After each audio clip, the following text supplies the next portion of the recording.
It's 1-1 tonight as number 1 overall pick Victor Wembanyama takes on Rookie of the Year Paolo Banchero. We preview the big matchup that no one's going to see because Paolo doesn't get to be on national TV. Plus, our trade deadline tour continues. We'll talk about players to pick off the Spurs as we get ready for Wednesday's game. It's time for Locked On Magic. You are Locked On Magic, your daily Orlando Magic podcast, part of the Locked On Podcast Network, your team every day.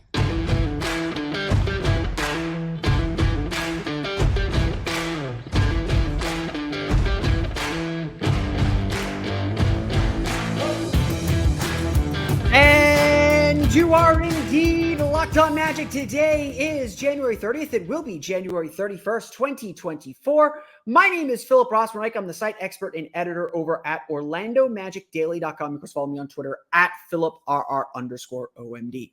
On today's episode of Locked On Magic, we're going to chat with Jeff Garcia of Locked On Spurs to preview tonight's big game between the Orlando Magic and the San Antonio Spurs, the number 1 overall picks of the last 2 years going against each other, how Victor Wembanyama has been faring, plus what lessons he may have taken from Paolo Banchero or how they're similar. We'll get to that. Plus, our trade deadline tour continues.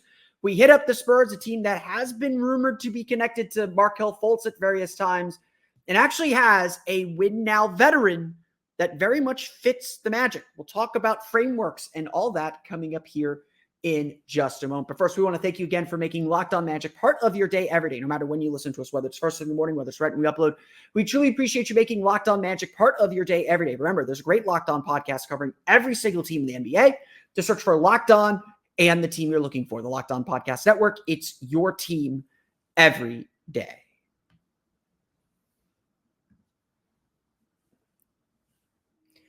And we are joined now by a good friend of mine, good friend of the show, and a good friend of ours for the next couple weeks here with the Magic and Spurs taking care of their games here. We're joined by Jeff Garcia of Locked On Spurs. Jeff, how's it going, man? It's been a while. Yeah, it's been a while, man.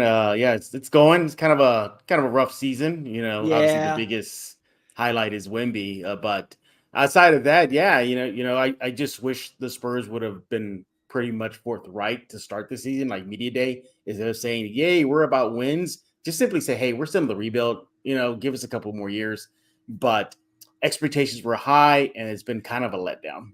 Yeah, I mean, it's been a while for Spurs to do something like this, like 96, 97, a while, probably. But fortunately, you guys did get the number 1 prize. And I think that's kind of where we need to start with this matchup because the Magic and the Spurs had the last 2 number 1 picks. Both players Paolo had a tremendous rookie season.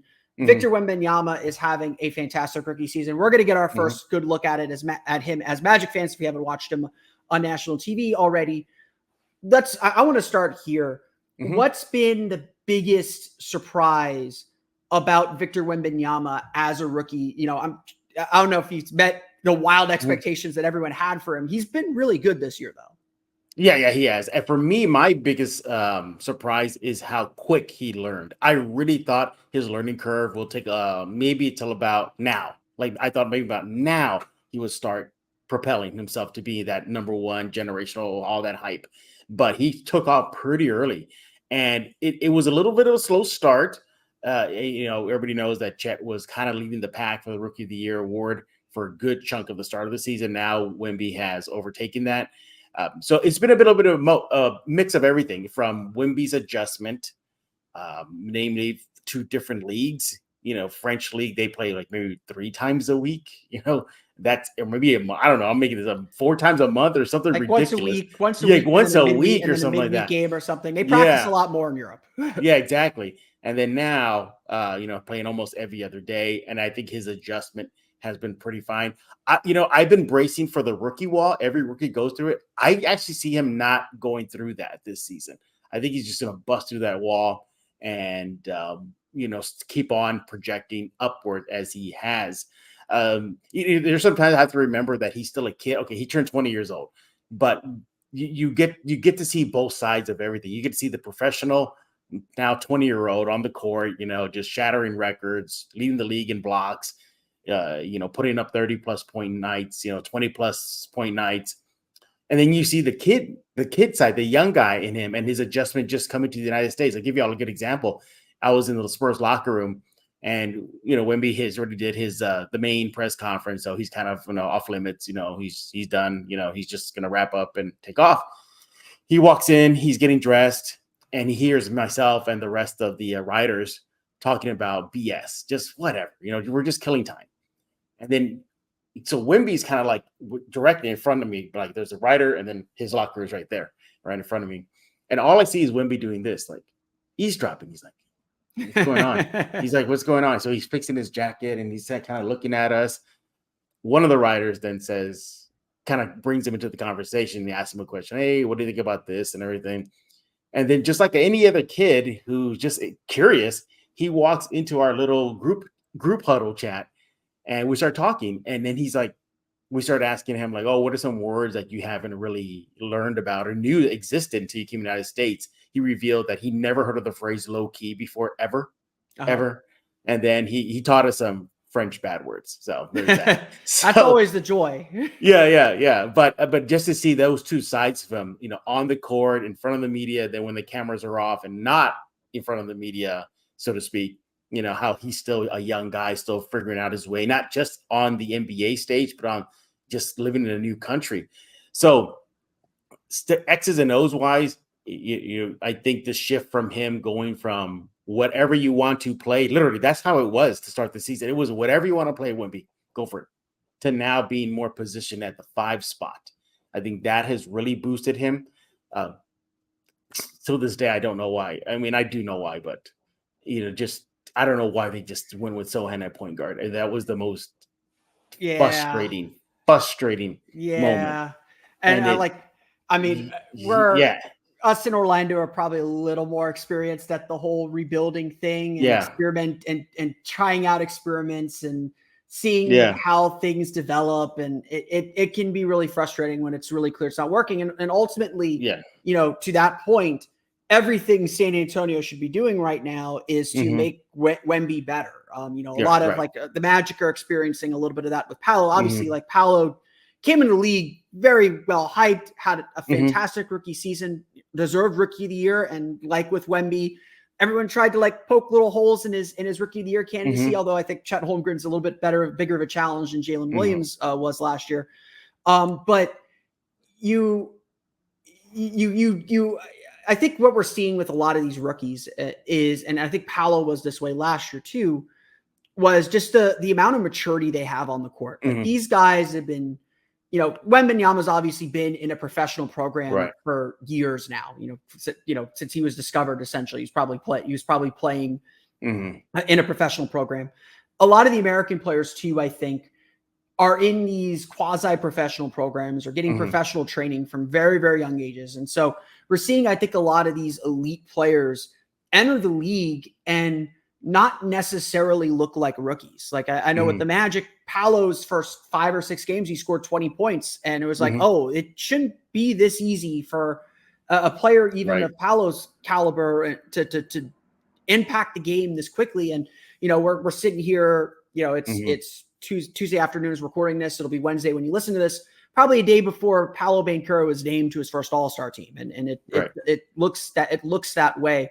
And it's, to your point, I think a lot of what we saw from Paolo last year was, they kind of just threw him out on the court early in the season, said, go do your thing. We'll figure out how to fit everything around it. Maybe the Magic were, but because of injuries, probably also had to do some weird experiments with point guards, including putting Paolo at point guard for occasion. But I think ultimately a lot of those experiments to end up being good, being able to move Paolo to the point, like you'll see on Wednesday night, Paolo Banchero is going to bring the ball up a lot. He's going to, play point guard in some respects and being a main initiator.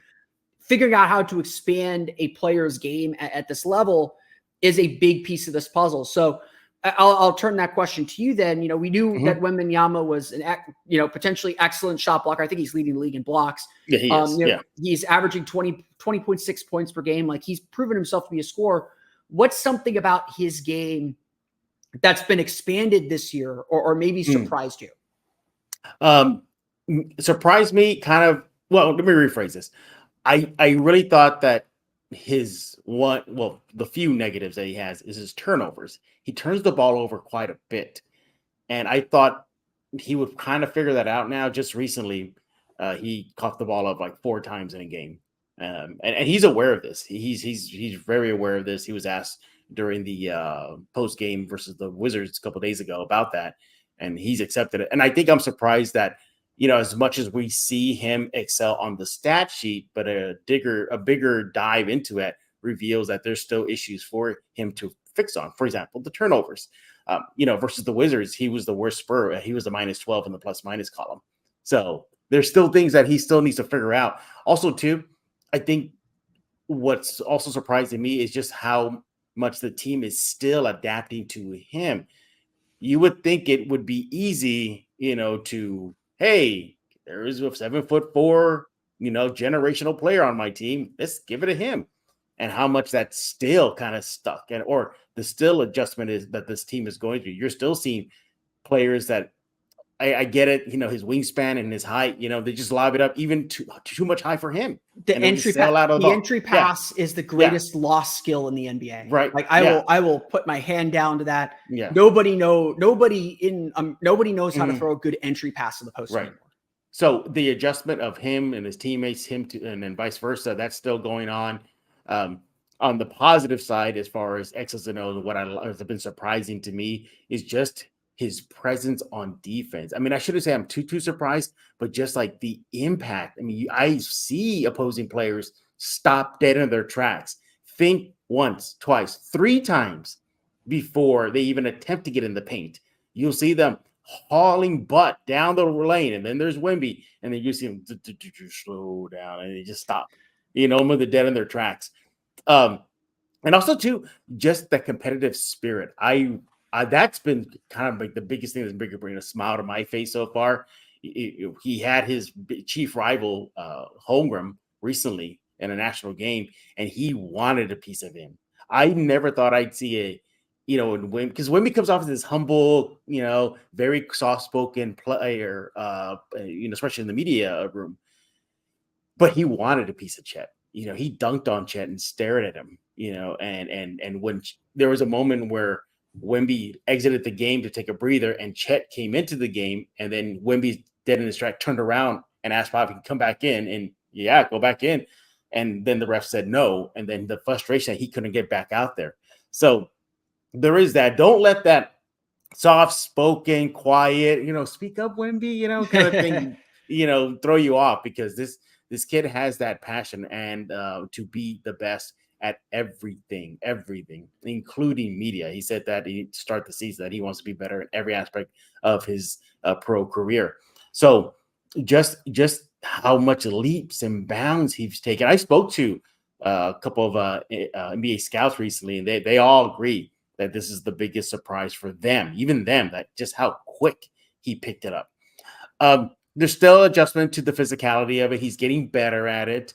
Embiid just busted him up. We all know what happened in that game. And, Giannis, same thing too. But, hey, Wemby gives it back. He took Giannis to the rim, blocked him in a key play, helped beat the Bucks. So there's still some fine-tuning, but my goodness, Phil. And imagine this too. He's doing all this on a minutes restriction. He's on a minutes restriction. Now it's up to 30 now. He hasn't been unleashed yet. And that's what's scary. Yeah. And I reminded everyone about this with Paolo last year, because I think a lot of what you said about Wemby, and obviously like Wemby as a prospect is, Paolo is a high level, Wemby's another level. I'm not going to sit here and pretend that the Magic weren't wishing that they were in the Wemby draft either, as good as Paolo has been. But, I would say a lot of the same for Paolo. Like Paolo is a very quiet guy naturally, but you can see that competitive streak come up. And I'm sure both Victor and Paolo are very much looking forward to this first matchup on Wednesday. They'll meet again next Thursday as well in Orlando. I'm sure they're both looking forward to this matchup and being able to size each other up. Obviously, Wemby and Chet have a little bit of a history from some of the U18 or U16 teams, international play that Paolo is not a part of. But It's going to be a fun matchup. And again, I think, very different prospects, obviously, but I think there's a lot of parallels with how they've approached and grown in their rookie seasons. We're going to get to some of the details and keys to that game on Wednesday, and as these two teams meet up here in the next 2 weeks. But we got to take a stop on our trade deadline tour. We're going to talk about whether the Magic and Spurs could maybe get a deal done. There's perhaps at least one guy I think Magic fans might be interested in. We'll talk about that coming up here in just a moment.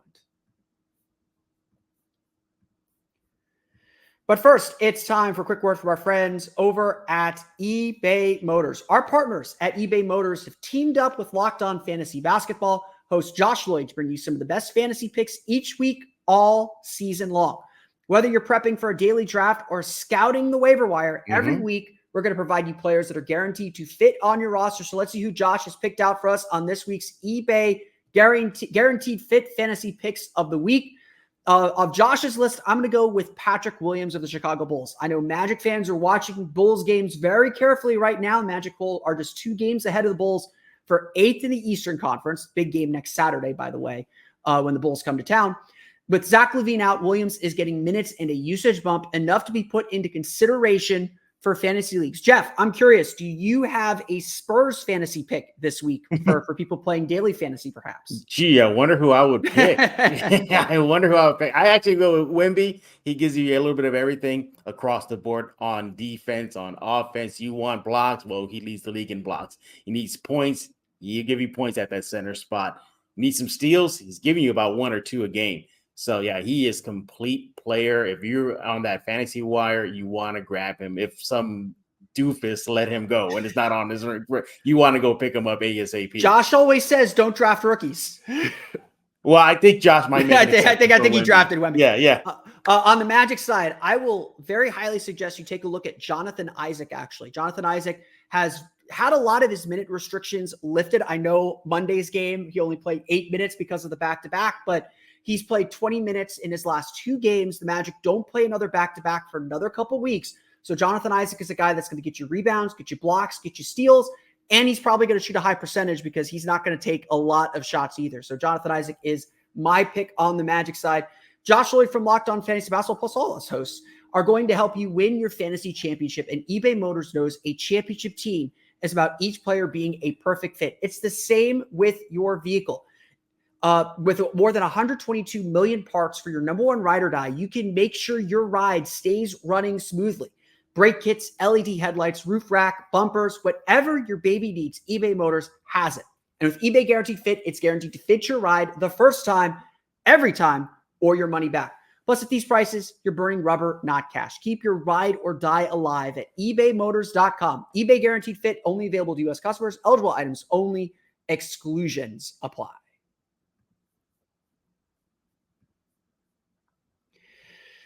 All right, Jeff, I want to thank, by the way, everyone who's listening on Locked On Magic and Locked On Spurs for listening, making us your first listen every day.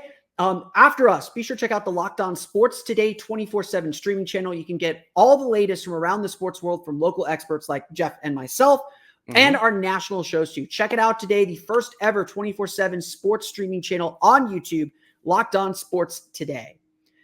Jeff, we're obviously in that wonderful time of the year that everybody hates. We are a little bit more than a week away from the trade deadline. The Magic and Spurs actually playing each other on deadline day, February 8th at the Quiiiz Center. I want to start here because there's been at least a few ideas being floated around involving the Magic and roping in the Spurs. There's one that I had heard pitched about that you kind of shot down, but we'll get to that.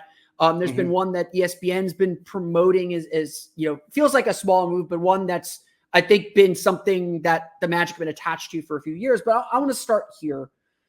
What is the Spurs posture entering this trade deadline? There's still a very young group. They're still kind of figuring out the pieces and the young players that they have. What are the Spurs looking to accomplish as the deadline approaches? I think this is a slow burn for the Spurs. I don't think they're going to make any major deal at the trade deadline. Some that would rock the roster.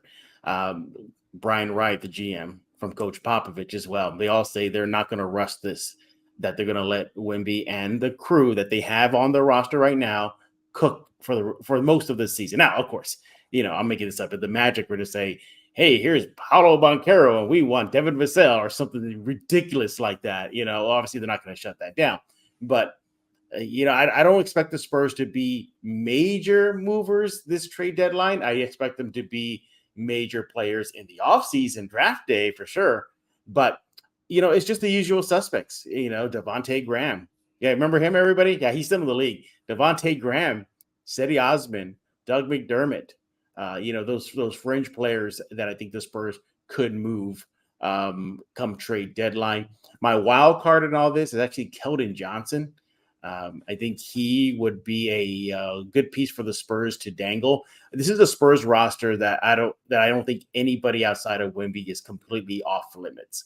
I don't think so. You got those that are close to it, Keldon, Devin.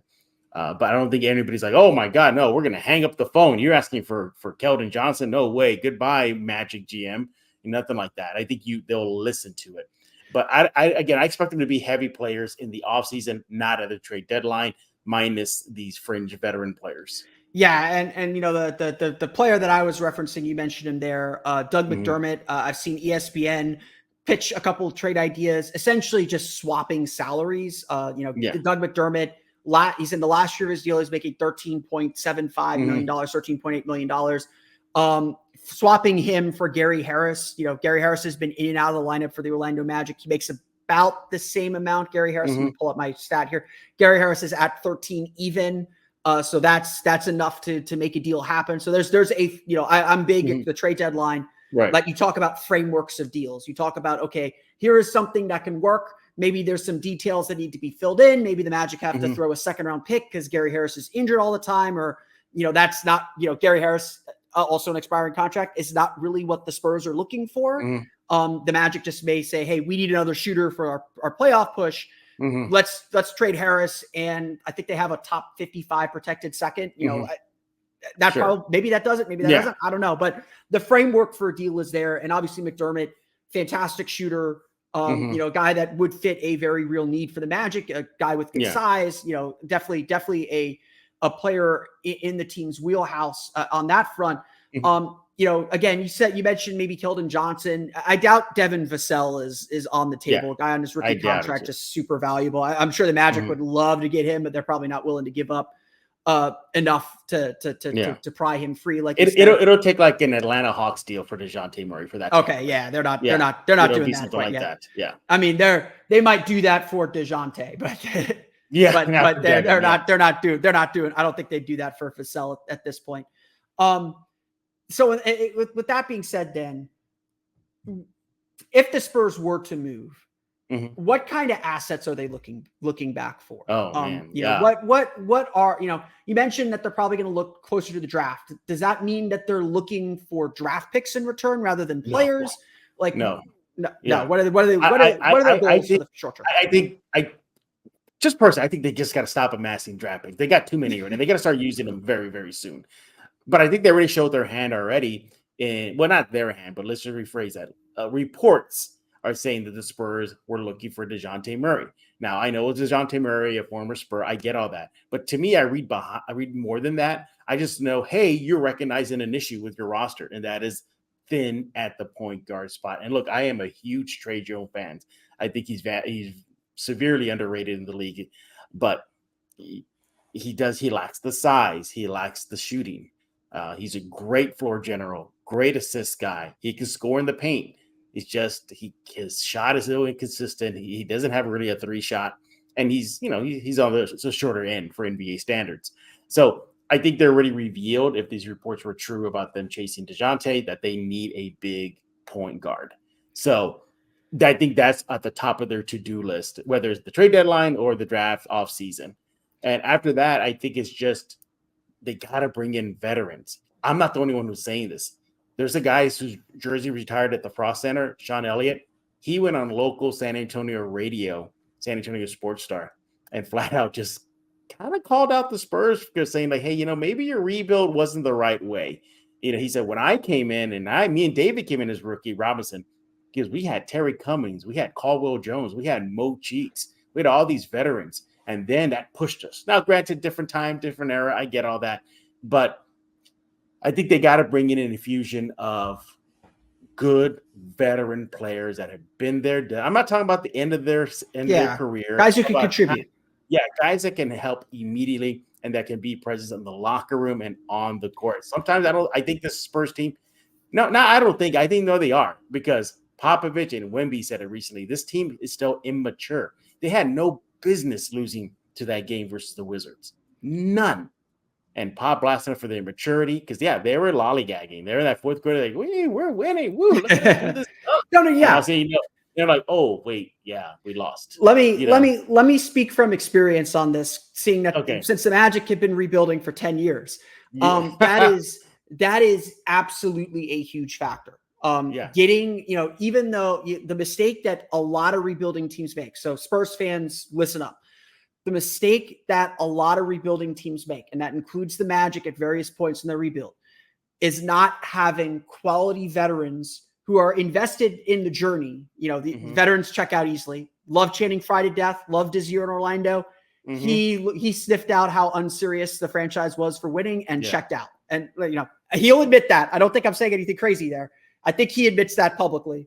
And I love Channing. Channing was great to talk to. He kept things real. I think players respected him, but he didn't buy into the coach. And obviously the coach then was Jacques Vaughn, who was in a little bit over his head. He's done better in Brooklyn. Obviously, St. Antonio is very familiar with Jacques. But having veterans in that locker room that keeps everyone on task, keeps everyone invested in the bigger picture, does indeed help you steal a few wins here or there, calm the team down. That stuff is really, really valuable. And honestly, yes, the Magic are hovering at 500. They're in the play-in chase right now. This is the Magic right now are the third youngest roster in the league, I believe. When I behind Spurs and the Thunder. And the Thunder, when I watch the Magic, a lot of the problems that I see for them are the exact same problems. They're a young team figuring out how to win, and they might have a lot more. They have a lot more things figured out right now than the Spurs do. The records, you are what your record says you are. But they need a veteran point guard to calm them down. They'll have these stretches where they're kind of running back and forth. They're not super organized. They can't they can't quite diagnose what's in front of them defensively. And that's when they get into a lot of trouble. Go ahead. Oh no, I was like, to your point, the perfect example is that Washington lost for the Spurs. An established NBA veteran, I don't care what position it was, forward, point guard, off guard, whatever, was there. I'm like, I think he would have reeled him in and be like, what are we doing here? This game ain't even close to being over yet. And I think that's where you see the Spurs youth shine, in a bad way. Popovich talked about it too. It's part of the growing pains. Like it's not necessarily a bad thing, but it's part of the process. Well, here's the thing. We had a recent episode of Locked On Spurs, and we talked about the Magic because we were trying to say, okay, where the Spurs are in their rebuild. Let's face it, that's what they are. They got Wemby. Does not mean they're out of the woods yet at all. No, the record. The door is wide open. I mean, I tell Magic fans this all the time, and when I talk about the Magic's rebuild process, getting Paolo Banchero, as good as Franz Wagner is, and he's very good, getting Paolo Banchero made everything make sense. Everything makes sense for this team right now. Right. And so for the Spurs fans, I think they've come to the realization that, this rebuild is not over. And guess what? It's probably not going to be over, not even after next season. It's going to take a while. But we talked about the Magic, and we're saying, okay, well, what would be a good, copy, a good path to take? A Thunder path? Well, with the Thunder, okay, fine. Maybe back then they did not know trading for Shai Gilgeous was going to turn into MVP Shai Gilgeous, but still they made a major move. Then you have the Kings, built through the draft, a trade here, a trade there, and now look at them. It's the Sabonis trade with Indiana.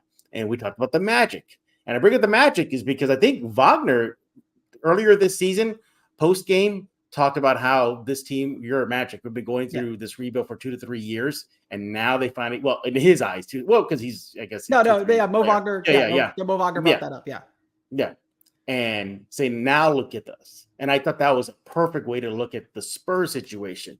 Look how long it took the Magic 2 to 3 seasons for them to kind of sort of already coming out of their rebuild. The Spurs are just starting. Their starting point actually was probably realizing that we got to start at the bottom, and then they flipped DeJounte, they flipped Derek White, I mean, little moves like flipping Drew Eubanks and, Bryn Forbes to Denver, to amass this picks and start over again. They got really lucky. You went in the lottery and getting Wemby. That helped a lot. But I think if you look at the Magic now realize, okay, it was a 2 to 3 year process. And I think the Spurs and the fans are realizing, yeah, we got Wemby, but man, this thing ain't over. It's going to take a while. I mean, it doesn't happen overnight at all. And Mo Wagner has been really good at that perspective because he joined the team the year before they drafted his brother and Jalen Suggs. And Mo has said repeatedly, like, look, this has been a 2 to 3 year journey for us. Like we've been together. And I think, Eric Spoelstra, the Miami Heat, when the Heat have played the Magic, has mentioned this several times, like they've stuck together. They identified their core group of guys. They kept, they resisted calls to push their chips in too soon. They've stuck together and they've been able to grow together for 2 to 3 years. Now, we're obviously talking trade deadline stuff here. I think everyone senses that the Magic are going to need to add something to the mix, but I think what the Magic have done really, really well, and has put them in this spot, and I think it's something they'll continue to do, is they're not looking to completely overhaul this roster. They don't want to change 3, 4, 5 guys every year. Right. They may add 2 or 3, no more than 3, but 1 or 2 guys every year to what they've already built and build off that culture. And obviously, no one's the king of culture and understanding the bigger picture better than Greg Popovich. I will always shout from the heavens because I was one of the big doubters. The job that Greg Popovich did in the Olympics in 2020 and 2021 in Tokyo, the way he got that team together, the way he, sacrificed some games early to teach important lessons that were vital later in the season. Obviously, those are veteran players on an Olympic team, a very different situation. But I think it speaks to how well Popovich still has a grasp of the bigger picture of what you're trying to build and what you're trying to grow and getting everyone to work toward it. I want to close out here because the reason I did want to have you on, and you shot this down when we were talking beforehand, but there are at least a few, sites, a few people connecting Markelle Fultz to the Spurs. You mentioned that the Spurs need a point guard. They need a veteran. I think I'm an advocate of Markelle Fultz saying, like, if Markelle Fultz is playing, the team is usually a little bit calmer, even with the shooting issues, even with the shooting questions.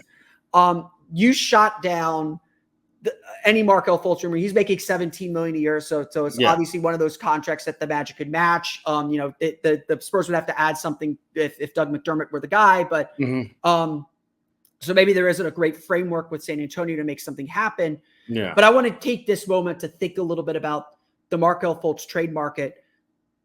Why wouldn't Markelle Fultz be a good fit for the Spurs? I think I think especially the position he plays, the Spurs need that perimeter threat, and he does not have that. You're basically getting Trey Jones all over again, just a bigger Trey Jones.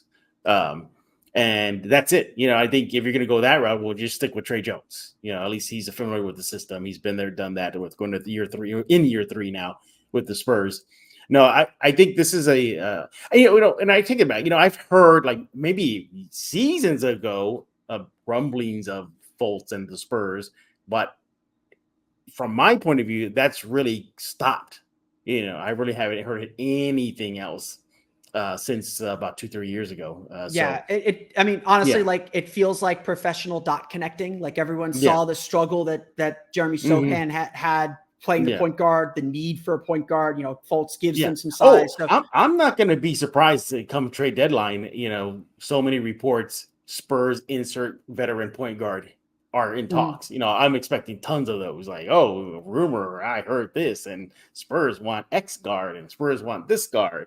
I think what's going to push the needle for the Spurs to make a move like that, it'll have to be some, I'm off the top of my head, like a Mike Conley, that kind of veteran, that kind of level veteran. That's a veteran, And to your point earlier, and I'll close out here because I think the Magic are also experiencing the same thing. The Magic and the Spurs are two of the few teams that are going to have cap room this summer. Anything they do at the deadline, they can probably also accomplish in the summer too. And so I Magic fans hate me for saying this. I think the Magic will be much more active in the offseason than they will be at this point, even though unlike San Antonio, sorry about that. Orlando probably has some motivation to try and get a little bit better in the short term. You guys wouldn't push for flag, maybe kind of hover, Yeah, I don't know. It might be a little late for that. It'd be a little late for that. No, I wouldn't be surprised if the Spurs, maybe are eyeing, we're in a rebuild, these things take time. And oh my God, what a bad season we're having in 24-25. Oh, drat. Darn it. But as far as even this upcoming draft, I would not be surprised to see the Spurs trade out of their pick. Really? And use that draft. Let's just say they get a 1 through 5, get the rate they're going. And be like, okay, well, we know what we need. All right, we need that veteran point guard. Let's bring them in. And hey, NBA and those teams that have what we need, we have a top 5 pick, plus all this draft capital, plus some flippable players on our roster. Let's talk. I think that could be another route the Spurs can take. It sounds like a lot of teams could be trying to trade out of this draft, and I think the Magic will be one of them as well. Let's turn our focus back then to Wednesday's game. We'll talk about some keys to the game. We'll get to that coming up here in just a moment. But first, it's time for quick word for our friends over at LinkedIn Jobs. At the start of the new year, every small business owner is asking themselves the same question. What's the one move I can make that will take my business to the next level in 2024? LinkedIn Jobs knows that your success all depends on the team you surround yourself with. That's why LinkedIn Jobs has created the tools to help find the right professionals for your team faster and for free. LinkedIn isn't just another job board. LinkedIn is a vast network of more than 1 billion, that's billion with a B, professionals, which makes it the best place to hire. Hiring is easy when you have that many quality candidates. So easy, in fact, that 86% of small businesses get a qualified candidate within 24 hours. It's why small businesses rate LinkedIn Jobs #1 in delivering quality hires versus leading competitors. LinkedIn also knows that small businesses are wearing so many hats and might not have the time or resources to hire. Thankfully, with LinkedIn, the process is intuitive, quick, and easy. Post your job for free at linkedin.com/LockedOnNBA. That's linkedin.com/LockedOnNBA to post your job for free. Terms and conditions apply. All right, Jeff, we're also here because the Magic and Spurs play on Wednesday, as things would have it. Actually, we get 2 games here in the next 2 weeks. So we're going to see a lot of each other, and then we won't see each other for a whole year. That's at least until the NBA Finals. And so I'll miss you, Phil. I'll miss you too, Jeff. But what to you is the big, the Spurs are playing better right now. I know everyone's going to look at their record, but they've strung together a few wins. Yes, their loss on I believe Monday to the Wizards was disappointing. disappointing. Don't remind me. We all have them. We had a bad loss too on Monday.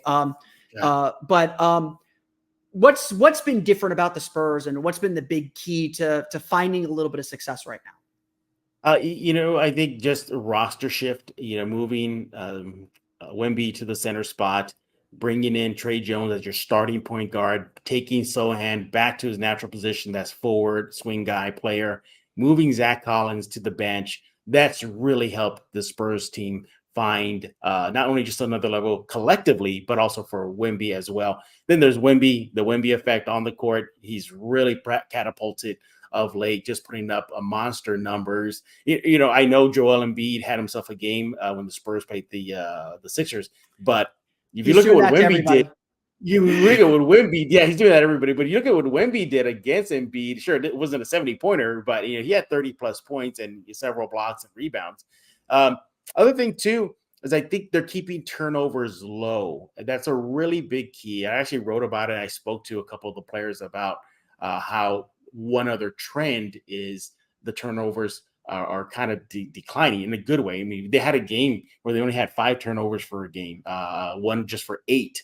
So that has been a really, really big improvement. So they're very valuing the ball. They like to share the ball a lot too. I think they have to, because outside of Wemby, there is no dominant 1-2 punch for this team. So overall, I think they're playing closer to 48 minutes as well. There was a time, Phil, where you could say, yay, the Spurs are up 12 at half.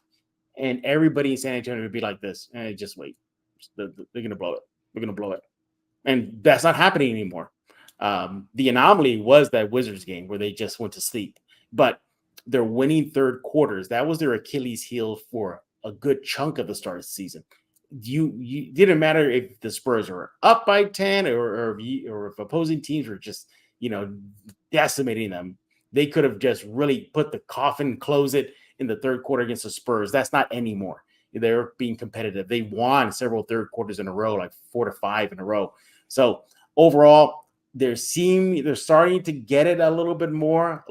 Yes, they fall into their youth. We saw against the Washington, but you're seeing a little bit more complete play. I want to say 48 minutes of play, maybe closer to 40. We're there. So the baby steps, Phil. This team is making baby steps because they are babies of the NBA. Everyone who's listened to Locked On Magic knows that when the Magic were rebuilding, I would always say, this team is capable of playing 40 good minutes. But those 8 minutes, that's the difference. Yeah. That's the difference between the men of the NBA and the boys of college. Like that, those 8 minutes are everything. And the Magic are going through some of their growing pains too. They're just starting to get healthy. The Magic's injury report at least is out since we recorded this. Jonathan Isaac, Markelle Fultz, both slated to be available. They've been kind of holding them on back-to-backs. We've seen how good this team can be when everybody is healthy. And now it's just been about getting everyone back in rhythm. And you mentioned the turnovers. I think that's a big factor both ways in this game because go for it. I was saying, right now the Spurs are at least through the month of January so far. They're averaging 12 turnovers a game. That's their lowest. That's pretty good per month this season. So that's really, really good. That's pretty good. And you're seeing that progression from the Spurs. So for example, in October, opening month, they're averaging about close to 19 a game. You look at November, it drops down to 15. You look at December, it dropped down to 13, and now we're at 12. So you're seeing that's good progression. Yeah, but they're facing a Magic team that I think is, I want to say top 5 in the league in forcing turnovers and opponent turnover rate. That would be definitely something to watch for tonight. Yeah, it's going to be something to watch for sure. But the Magic are also young, and they have a penchant for committing a lot of turnovers. And the big thing that I'm watching in this game from the Magic perspective is we know Orlando's offense is not very good. Their shooting is inconsistent at best, and that's probably being polite about how bad the shooting is because they're the worst 3-point shooting team in the league. The Magic's success is predicated on getting to the paint, getting to the foul line. And when you're and what they've struggled with this year against Minnesota and Cleveland specifically with Rudy Gobert and Jared Allen is if they get their shots blocked a bit early, they sometimes get a little hesitant to attack the paint. They start settling for threes, and that's when they really get into trouble. So for me, the big factor for the Magic is their willingness to attack Wembanyama, their willingness to get downhill to the paint, try and force their way to the line, and then their ability to get back should they get a shot blocked. Should they turn the ball over? Are they able to limit transition points? Because regardless of whether the Spurs are usually a team that gets a lot of transition points or not, there's going to be opportunities because of that shot blocking, and Orlando has to be really, really sharp. You can't let block shots become turnovers too, essentially. And so to me, the turnover battle is going to be big for the Magic, forcing some turnovers defensively. The battle for the paint, I think, is what's really going to decide this game. Obviously, the matchup that I'm most looking forward to seeing is Jonathan Isaac against Victor Wembanyama because they're kind of the Spider-Man meme in a lot of ways. But we don't know if Isaac's going to start again after he started Monday night. That was really promising, but with Markelle Fultz back, maybe Fultz is back in the lineup. I would not be surprised if we see a lot of that matchup and we see if Isaac can be the one that gives Wembanyama some problems. But again, Wembanyama makes everyone look small. He's going to make Isaac look a little tiny too. It does. Yeah. Oh, did you see Embiid try to size himself up to Wemby? Yeah. So Kelly Oubre did that. Embiid kind of double. And try to. I mean, I was telling people this about Paolo, and obviously Wembanyama is much bigger, but you don't realize how big Paolo is until you see him in person too. You get 6'10", 215, you conceptualize, oh, that's a big dude, and then you see him as oh, he's much bigger than I thought. Obviously, I'm really excited to see the Spurs next Thursday when they come to Quiiiz Center, when they come to Orlando, just to get my first look at him. But I remember watching his tape in France and being well, this guy is unbelievably unreal. You're gonna be surprised just how thin he is. Yeah, they all start thin. That's what happens. Yeah. They're all Unless you're skinny. Kevin Durant. Unless you're Kevin Durant, who just stayed skinny. I mean, he stayed skinny, but he's built now. Like compare him to where he was as a rookie in Seattle. It's just like that they're not the same person. Like even interesting enough, Wemby did reveal that he is starting more weightlifting. Yeah, that was kind of a big no for him. I mean, he was doing all that flexibility training. Like the way he rolled his ankle like he did, he's like popped back up. It's just like, good God, man. Yeah, that's where that came in. But he's starting to do a lot more weight training. You know, one little thing too I want to keep an eye on for tonight as well is for the San Antonio side is their offensive rebounding. That's starting to trend upwards now. Last month, about 9.6 per game. This month so far, 11. So that could just be Wemby being Wemby, you know, but they're getting those second chance opportunities. And right now they're getting close to 11 per game right now, which is pretty good. You know, when you look at these stats, Phil, sometimes it's just a little baffling. Like on paper, this team should not just have 10 wins on the season. No. You know, you would think that, hey, we're just bringing the same team we had for last season, bringing them back. So look at all that chemistry, look at all the familiarity, look at all the lumps and the bumps that they took during a bad season. They're going to really want to shake out of that and just inserting Wemby, and away we go. You know? And it hasn't been that way. NBA season's long. They're finding their groove right now. Like, you know, I know Magic fans have been looking for like a spot to breathe in the schedule. And the Magic, I think, by the numbers, still have the easiest schedule remaining in the league. That might change. You know, that might change after Wednesday. That we may no longer be able to say that stat. But like this is not a Spurs team to overlook. They don't have a lot of wins, but they have talent. Like Devin Vassell's killed the Magic before. Keldon Johnson's very, very good. Doug McDermott's killed the Magic. They have some weapons. They have some guys, and they have Wembanyama, who's very, very, very, very good for whatever minutes he plays. You know, this is not a team you can sleepwalk against, and they're starting to figure things out and playing a whole lot better right now. And so, you know, Phil, I'm glad you're doing this crossover with me, and thank you for setting this up. But I would ask you now if you could address the Spurs fans to tell them exactly, you know, that it's bad right now. Basically, we're going to pull Harvey Dent right now. Yeah, you know, we're speaking to the public. We're Harvey Dent. He goes, the dawn will rise. The night is always darkest before the dawn. Yes. What would you tell Spurs fans right now that are just, I mean, the Spurs fans are going through it right now, Phil. They cannot stand this. Yeah. And look, rebuilding sucks. Like the Magic have been bad. The Magic are doing a bunch of things this year that they haven't done since Dwight Howard left in 2012. Like we're doing things we haven't done in a decade. Rebuilding sucks. And the unfortunate thing about rebuilding is you don't have a guarantee that you're going to come out to the other side. You know, I think the Magic, when they traded Dwight Howard, they figured we're going to win the lottery in the next 2 to 3 years and everything's going to be set up. Well, it turned out they got the number 2 pick and drafted Victor Oladipo, which was a fine pick, but not a strong draft. Giannis went 15, obviously. Gobert went 27. They got the number 4 pick just after Andrew Wiggins, Jabari Parker, and Joel Embiid. They missed out on Kristaps Porzingis by a year.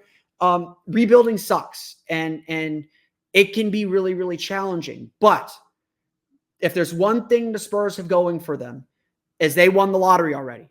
The NBA is about stars. Spurs fans should know that as much as anyone else.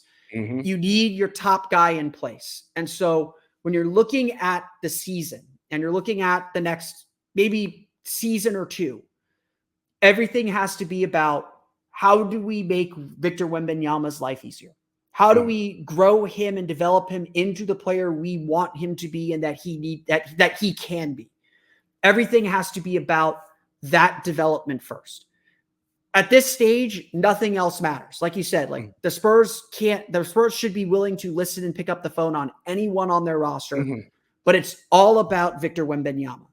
And as long as he's growing and maturing in the right direction, and the Spurs have an understanding of what they need to add around him, and they have great coaching, which, you know, Greg Popovich is obviously a fantastic coach.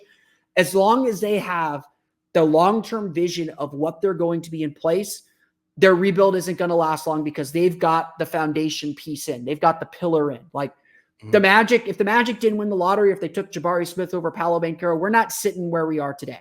Right. With a very bright future and a clear understanding of what comes next in their development.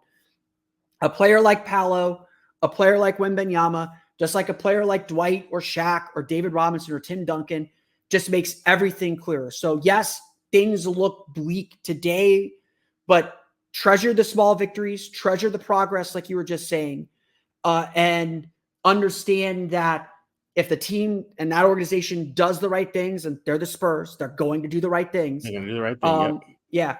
As long as they do the right things to surround Wembanyama and set him up for success, the Spurs are going to be back where they always belong, where they always are, very, very soon.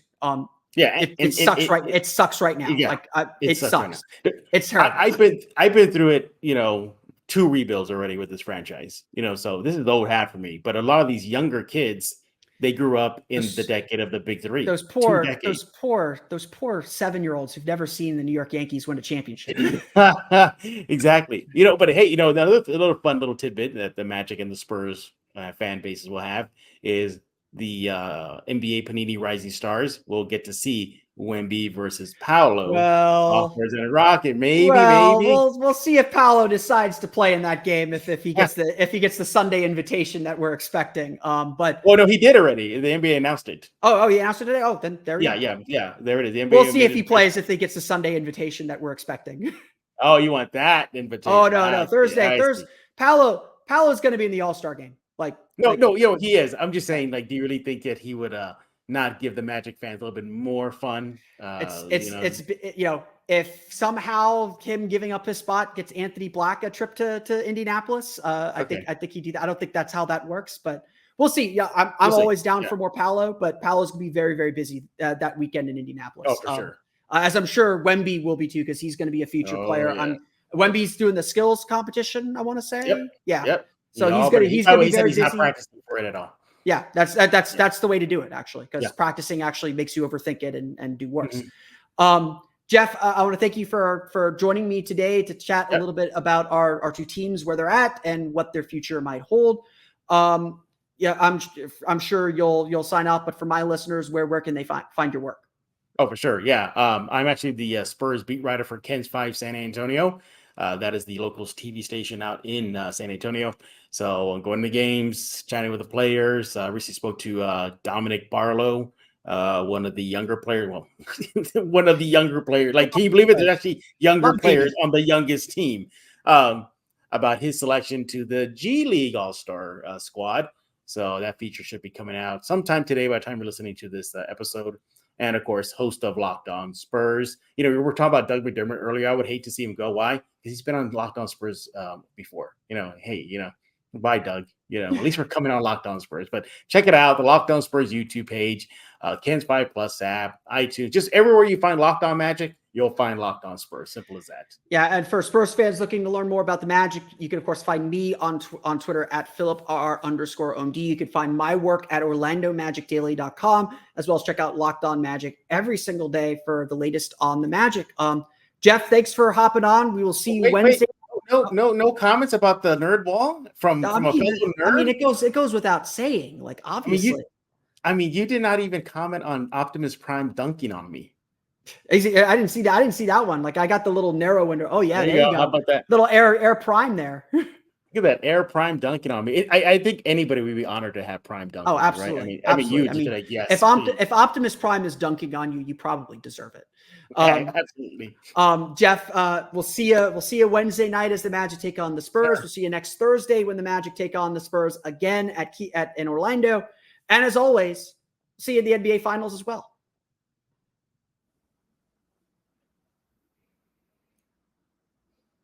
As always, I want to thank Jeff for joining us on the show, giving us a little preview of the Spurs. We do see them twice here in the next 2 weeks. And obviously the trade deadline coming up. I think it is important to look at teams like the Spurs, rebuilding team. Maybe, like I said, you could maybe a Doug McDermott for Gary Harris swap, get a good 3-point shooter in. Probably only cost you a quick 2nd-round pick if that's what it comes down to. That's kind of, honestly, if the Magic do make a move at the deadline, that's probably more likely the kind of move that they end up making than one of the bigger moves that we're talking about. Like I mentioned as well, the Magic and the Spurs, both teams that have a lot of cap room coming up this summer. there's a lot of chances to make some work, do some work to get better in the offseason. So again, we'll see what ends up happening. We're coming up on a week away to the trade deadline. Hopefully we'll get a couple more stops on the trade deadline tour on the horizon. But that's going to do it for me today. I want to thank you all again for listening to today's episode of Locked On Magic. Of course, find me on Twitter at @PhilipRR_OMD. Subscribe to the podcast, Apple Podcasts, Stitcher, TuneIn, Himalaya, Google Play, Spotify, Odyssey, and all of my podcasts to your podcast-enabled listening device. For the latest on the Orlando Magic, be sure to check out OrlandoMagicDaily.com. You can find this podcast as well on YouTube. Search for Locked On Magic or YouTube.com/@LockedOnMagic. That's the @ sign, not literally spelling out @ that. I don't know. I don't make the rules. You can also check out my Patreon page, Orlando Magic Hub, for more bonus Magic content. Check it out at patreon.com/Orlando Magic Hub. That's going to do it for me today, though. I want to thank you all again for listening to today's episode of Locked On Magic. Be sure to check out the Locked On Sports Today 24/7 streaming channel for the latest around the sports world. It's a good tool for you. We got local experts. We got national shows. We got everything. Check it out today at Locked On Sports Today. But until next time, for Orlando Magic Daily and Locked On Magic, this has been Philip Rossman-Wright. We'll see you all again next time for another episode of Locked On Magic.